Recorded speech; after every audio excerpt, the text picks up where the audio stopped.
Hello guys කොහොමද ඔයාලට?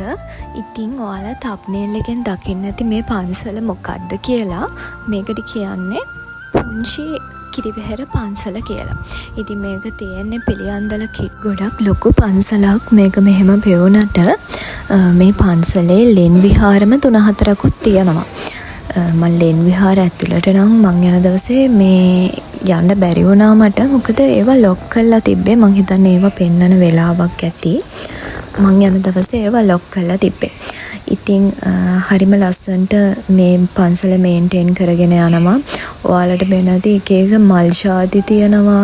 හැම පාටින්ම බෝගන් වෙලාවලත් එක එක පාටින් මල් ඡාති පිරිපිලා තියෙනවා. ඒවට මං දැක්කා පොහොර දාන්න වෙනම කට්ටිය ඉන්නවා. හරිම ලස්සනට මේන්ටේන් කරනවා මේ පන්සල.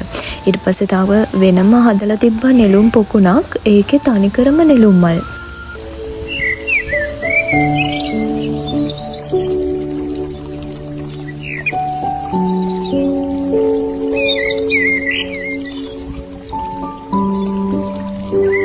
එක තමයි මේ පන්සලේ ලොකු හාමුදුරුවෝ කිව්වේ මේ පන්සල පාන්දර 5 ඉඳන් විවෘත කරනවා කියලා.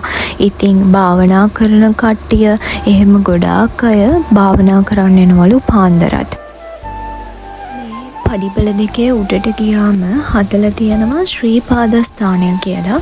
මේ එතන වන්දනාමාන කරන්න මල් තියන්න එහෙම හදලා තියෙනවා.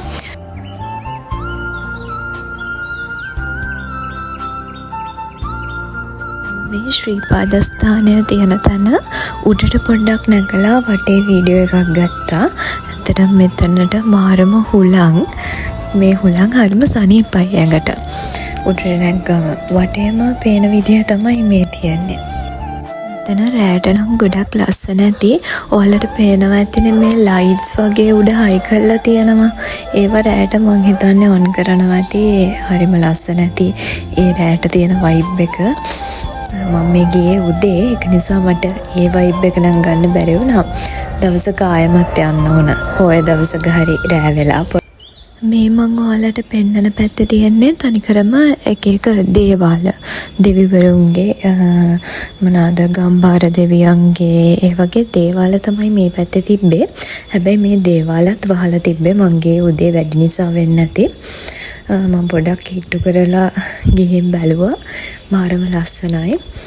අනිත් එක හරිම හුලං. උදේට ගියාම නිස්කලංකයි. මේ පාඩුවේ වැඳ පුදාගෙන එන්න පුළුවන් නේ.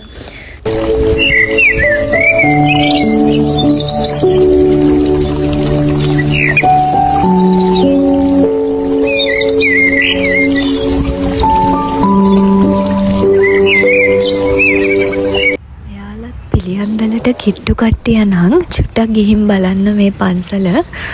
පොය දවසකට හරි පොය දවසකට වෙන්න ඕනම නැහැ.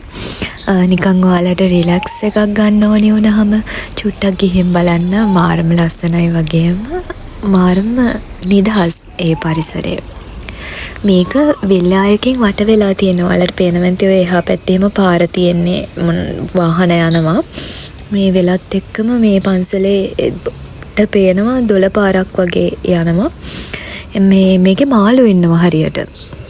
ඒ මාළුන්ට කෑම දාන්න කියන්නේ ඔය බත් වර්ග එහෙම දාන්න වෙනම තැනක් තියලා තියෙනවා. මේ මම ඔය කලින් ගියාම නම් එයාලට කෑම දානවා. එදා තිබුණ නැහැ. ගොඩාක් මාළු ඉන්නවා එතන. ඒකත් වෙනම සයිඩ් එකක්. එයාලා ගාඩන් එක වගේ මේන්ටේන් කරගෙන යනවා. එක එක පැල ಜಾති හැම හදලා ලස්සනට තනකොළ වවලා ඒව කප්පාදු කරලා එහෙම ලස්සනට මේන්ටේන් කරගෙන යන තැනක් මේ පැත්තත්. එක එක පැති තියෙනවා. එක පැත්තක් කියලා නැහැ. එක එක විදිහට හදලා තියෙනවා පැති. හරිම ලස්සනයි.